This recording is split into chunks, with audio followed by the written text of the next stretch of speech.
Good evening. A super tunnel carrying cars beneath the city centre, new railway stations and tram routes. What Birmingham needs to keep the city moving, but it'd be expensive. With one idea being floated to meet the £4 billion bill, an extra tax on businesses in the city.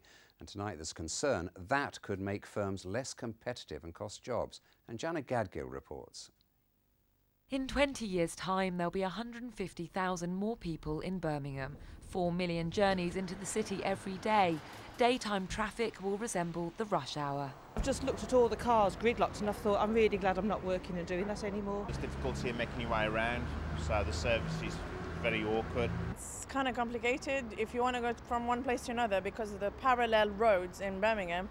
You need to take 2 or 3 buses because there's no connection or limited connection. Today, Birmingham City Council announced plans for £4 billion of investment in transport over 20 years. 3 tram routes, 9 high-speed bus routes, 2 new railway stations, 11 green districts where walking's encouraged, and a super tunnel replacing the Queensway tunnels. This is about a long-term vision, a long-term plan for putting an integrated transport infrastructure into Birmingham. It's about long-term funding of that plan. The plans will cost £200 million a year for the next 20 years, of which the council can fund £120 million. They'll go cap in hand for the rest, to government and to Europe, but local businesses have to get on board too. Some, like lawyer Patrick Twist, believe higher business rates are a fair price to pay to encourage more clients into the city. Nobody's going to welcome increased taxes, but we've seen in London what actual spending on transport infrastructure does, not just for business, but for the whole city, for the environment. Other business owners remain sceptical. With the economy and the unemployment figures slightly improving this year, I think that it would slow the economy down. It would prevent new businesses coming into the region.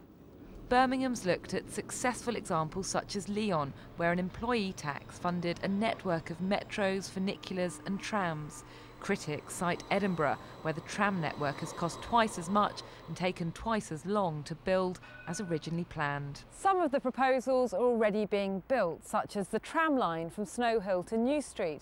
Others are a long way off, like a smart card for use on the whole transport network. That's going to require the buses to be brought under one banner. That happens in London. Transport for London has total control over the underground and bus network, and it's therefore able to have that longer-term vision. How many of the proposals come to be built depends on how much money can be raised. Next stop, track down the funds. And Janet Gadgill, BBC Midlands Today, Birmingham. Inquests have been